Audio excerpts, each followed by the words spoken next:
One day we will have to think we should have a prime minister separate for the Northeast to look after the problems of North. Mina lupa tarap na pangay du ikay dra adagi program ama sinba khuding ki paisa adumane tak khai re na hai bas अच्छे दिन के आवश्यक नहीं है हमें जो पुराने जो बुरे दिन जो है उसको वापस की दमक तो पुल्लगा अमुक्तंग फमिन्नबा करी इकाई बगे होय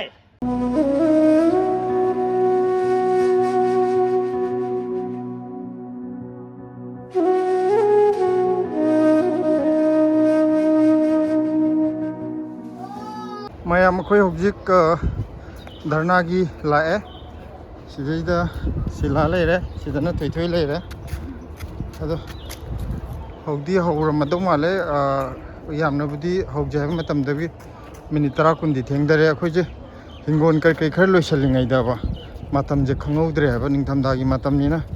ngalibo edum khanba thabak ngak tawringeda ado ko yoksale sana leiba manipur go loinam gi manipur rogi ahan ba khongda pam oiri bi na janau yok nau kon hai bi hoiro mon ni no kaitingi na janau yok nau kon hai bi IDP oiduna lairiba mayum makai hanjenduna hanjenba ngamduna ngasi pawba lairaliba mayam singsina magi mayumda hanjelapa numittuda magi tawjaramba profession tuda tangdu laitana wakhan santi laina lairaba matam duda manipur haiba himalay baksi santi oirakpa mapung parak pagi lambi da changsi lakle haibasi mayek sing na takadar फायदा अखोई की check पाइबो हुई मधु की birds mayam do whole after whole day they return to their homes peacefully, but we as a human beings we have no homes. One day we will have to think we should have a prime minister separate for the Northeast to look after the problems of Northeast. Ai matam sang na lau jaroi aduga hijacking we the time is we unite together ngasi pung anida hauni hai bado maya matam chana la mati nungai ga dabani sikma function sidi yam laina shin bani. It is not easy to organize such type of rallies. Permission phangma wai arrangement of mayam wai aina ngasai ui bottle bo thangal ga pure and we should come in time. We have a time limit. Hurin pung lorak pada minute manga baba akoy de hen piroi thana sing na laga tala kani chalo. So in future whenever any organization like DMCC when they organize such rallies we should cooperate by coming on time as well as contribute them something from our side to meet all the expenses. aduga waham khogi Delhi da laiba especially Delhi da laiba sing sida ina kaino makata request tawjage madudi akhoi DMCC se yamna phan laiba organization amadi nasade adugo akhoi gi ima laiba ki damakta sindaba yate haiduna akhoi sinjabani aduna angam mateng pangbagida pangbirakpa punamako amuka na akhoi thagasaba pongdok sari aduga lupa tara khagdang pangbirakpa gisu akhoi madu akhoi na yam valuable oina yam value laina laujai adugo lupa tara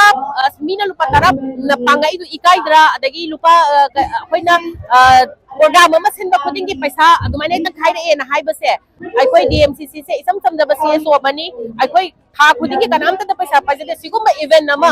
akhoi na protest ko ama sinba madam dadi akhoi ki fund leijadaba na maram hoiduna mayam gi mating akhoi da darkar lai adugi tamakta akhoi na sumaina mayam dagi mating nizabani pangbira pa singbu yamna thagatsari aduga pangbidri ba singsu makha ta badadi pangbira o haina akhoi haijage akhoi gi ngasi akhoi na sinjani ba langjani ba se akhoi khatangi nate zilli ba se akhoi manipur gi ni manipur ima se kai ba yade haibagi damakta akhoi na family stain dauraga akhoi na sigumba protest ama sinjabani basi haijaraga akhoi lo sinjarage. Thank you. To urge the government for the safe return of all our internally displaced brothers and sisters regardless of the communities. Moving on, next we have our next speaker. We have Miss Sonia Soren Sambal. She is the Vice President of All Manipur Working Journalists Union. A big round of applause for our next speaker, Miss Sonia Soren Sambal.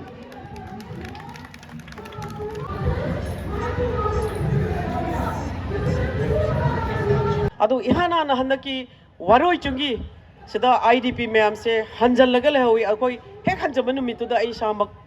Coverage तौरगा चचरुबने करम फिबम the IDP सिंगसिना लैरिबके मयुम the हंजल लगपगिदी नुंगाइबा अदुगु resettlement मुदी Moina welcome तौबा अदुगा मधुमंगना piece पोर कनी हाइबसी मोइदा थाजब लेहोगदे because मसाना वरोई चिंगी लैमरांगी वरोई चिंगी दुरा मयुम द हंजलबा IDP मैम दो मोई गेट तो असराई पुलिसना रेजिस्टर तौरगा चंगहलौरीबा मयुम द चंगबगी रेजिस्टर तहोवी थोखिबसु रेजिस्टर तहोईबा बिकॉज मोई सिक्योर अमत ओइहोगदे मोई मसासे सोमना तंगी युम द हंजले हाइबो वानी मोई हिंगनबगी लंबी अद करिगुम अमत पॉलिसी अमत लेहोगदेबा मोई मफमदा अदुना मथंगी फेस हंजलकदोरीबा अखोगी IDP सिंगी लाकदोरीबा हंजनगदोरीबा रीसेटलमेंट सिंगदी गवर्नमेंट यांग कॉन्क्रीट ओइबा पॉलिसी मरुइना हिंगनबगी लंबी नोमगी चरा चानबगी फाव वाहौरबा वारगा लेहौरीबा IDP यामदो मयुम सिंगसु अमत सेमजलहौदे हो हो मफमदने मोइना रीसेटलमेंट काय तौरगा लेहौरीदो अदुना अदुकी मतिक रीसेटलमेंट अमाइबसी यामना लाइना लौबिगनो ममिंग तगी ओइ नतबा with economic support how to हाइदि मोगी लाइवलीहुड से कमाइना सपोर्ट पीरकांदा अदुगी पॉलिसी दो यावरकानदी आइदि अदुगी रीसेटलमेंट अदु तौहनिंगे माउन हौजिक IDP सिंगसिदा युम सानबगी नो ओनली 75 रुपीस 70,000 रुपीस ने अदुसु कापएगा कापक्तेगा याम कन्ना मोइदा अदुकी मतिक अवाब नंगहौरी असिगुंबा मणिपुरदा अचौबा इरा मन थेगनरकान ngasi फाउदा वारगा लेहौरीबा IDP मयाम से मसी हलंदबसु आरोय हलनगदबनी but with the concrete policy amaga loinana Association of Delhi ki president ADB Ranjit Michano Gustes the focus Since 3rd May 2023, more than 65,000 people in Manipur, children, women, elderly, have been forcefully displaced from their homes. These people have not done anything wrong. These people have not done anything wrong for this to happen to them. They live in relief camps, surviving without dignity, security, or a certainty for what is going to happen tomorrow. It has almost been 3 long years away from their hands towards an uncertain future. प्रिय पंत प्रधान मोदी जी हर जगह जाते हैं, बच्चों से बहुत प्यार करते हैं, हर जगह जाते हैं, बच्चों से बातें करते हैं, बच्चों के कान पकड़ते हैं। जरूर ध्यान से सुनिएगा, बच्चों के कान पकड़ते हैं। लेकिन आपने जो है मणिपुर में जो दंगा फसाद जो हो रहे हैं, जो अप्रिय घटना जो हो रहे हैं, उनके कान पकड़ने के कभी अपने कोशिश नहीं की। आपका अच्छे दिन के आवश्यक नहीं है, हमें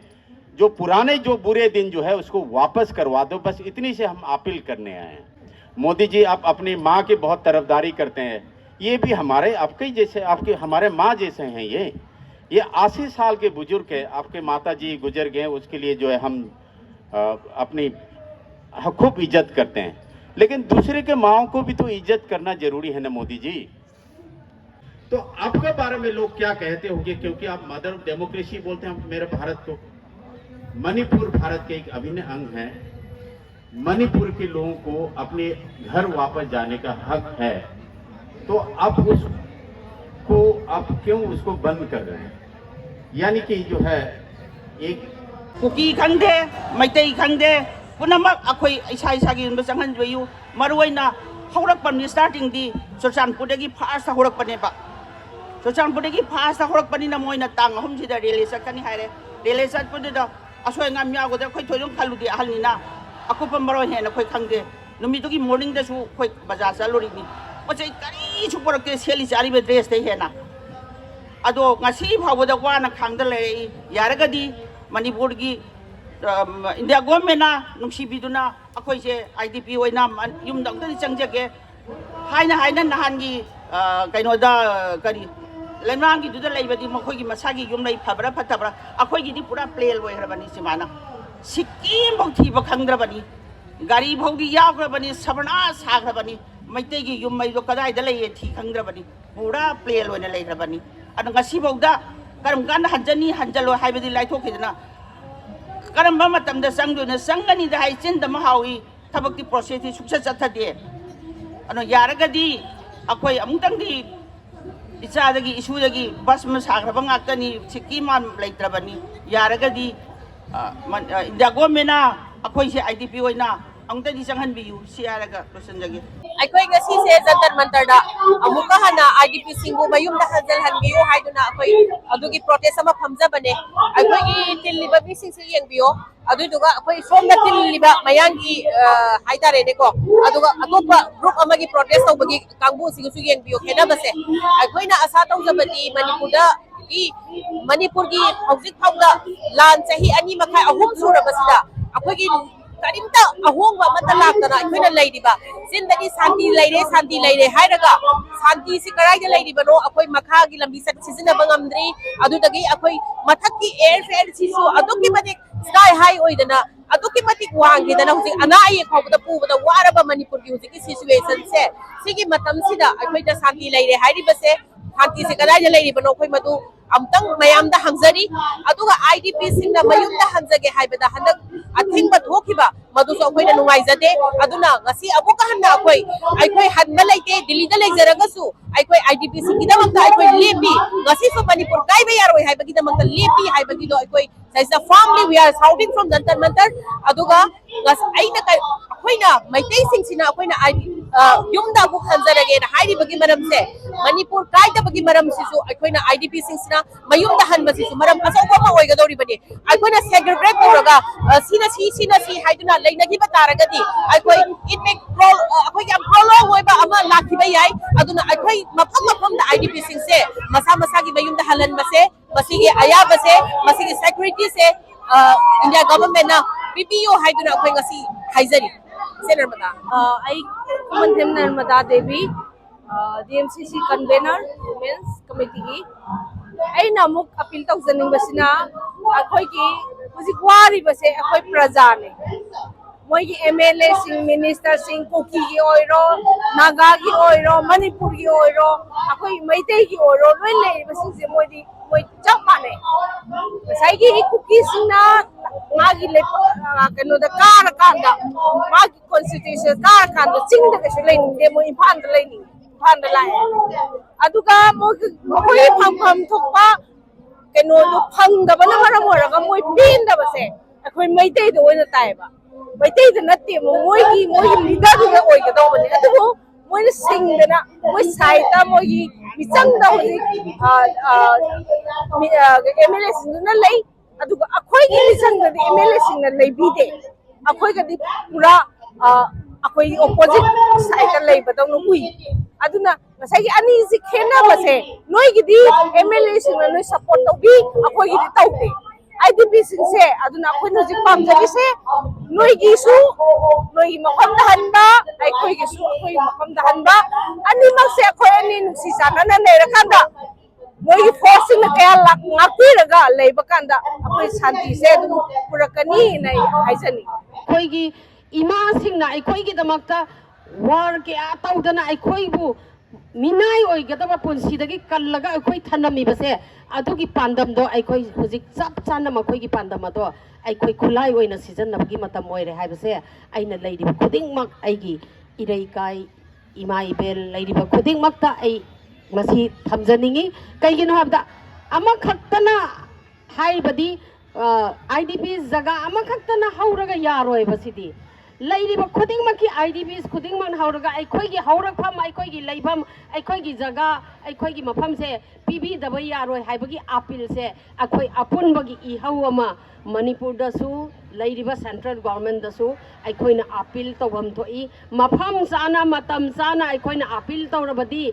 khoi gi ilaibak ni khoi gi ima leibak ni khoi gi ima leibak ta isa se khoi na lamdam atu da pogla ga khoi gi right pau phangba ngam daba adumba tan mangam daba adumba kano ama macha ama oina leibase khoi se khwai dagi sothara khwai dagi pan daba jati amani haina mi me amna nokna bado adu nokna da naba khoi me am hauminarasi tauminarasi Manipur da leiraba su अतोपा India की part अतोपा लेरगसु अखोई थौदांग दरकार ओई हाइरगदी नसा अखोइसु इमा सिंगी अखोई लेरिबा अखोई खुनाई तोंगान तोंगान दा आईडीपी स लेरिबा सिंदगी अखोइसु सोइदना सरुक यागनी हाइसे आई मयाम की मफमदा आई नसीगी माइकी थोंदा थमजरी याम नुगाइरे आइबो सीरबा तंजासिदा मिनिट अनि खतंग ओइरगसु आइगु वांगांग न बबीबीबा आईगी दमकती याम लाइबा फबनी अदुगा मैं आखिर में मैं अपने भारत के प्रधानमंत्री जी, गृह मंत्री जी और रक्षा मंत्री जी से मैं निवेदन करती आई हूँ, आज भी कर रही हूँ, हमारे लोगों के साथ न्याय कीजिए। हमें शांतिपूर्वक एक विशाल राज्य को मनाने में आप लोग के बिना सहारे हम लोग कुछ नहीं कर सकते हैं। आपका सहयोगी हमारे सर्वोपरि है। प्लीज़ आप हमारे इस चीज़ को संज्ञान में लीजिए और हमारे इस मणिपुर को खुशहाल एक मणिपुर के जो पहले के जो वातावरण है उस वातावरण को लाने में आपके सहयोग की जरूरत है। अमदी इमा इबेन सिंह ना ममित मपी तादुना अखोगी ngमखै कायबा यारोय हाइदुना अखोइना ngasi जंतर मंतर की कनो सिदा प्रोटेस्ट तौबदा इरैचा सिंह मयाम अमसु लापीबदा अमदी मसिदा सरुक याबा थौदांग ngasi संडे सोय मसिदा अममम तंग फैमिली अममम तंग लापीरबसु अखोगी आईडीपी सिंह की लेरिबा कनो सिंह सिदा अखोगी पुनिंग थौना अमदी अखोई अवाबदे सरुक याबदो उद्मिन्नबदा अखोगी इरैचा सिंह सिदा क्यामतिक मतम चिनब दिल्ली दा औजिक बीजेपी के एमएलए म्याम अमा लाक्तुना लेरिको मोई वा खन्नबगी पुनसल्ली कांग्रेस की सु लाक्तुना लेरि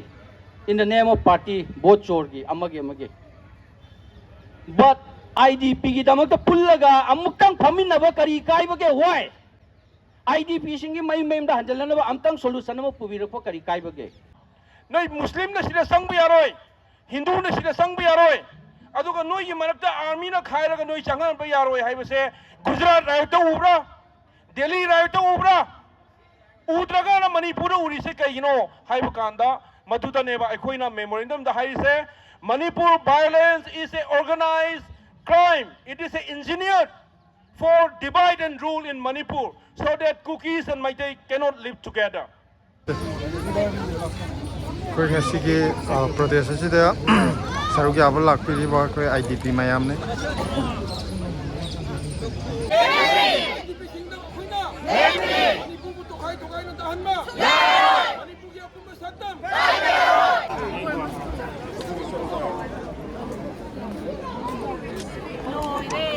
네.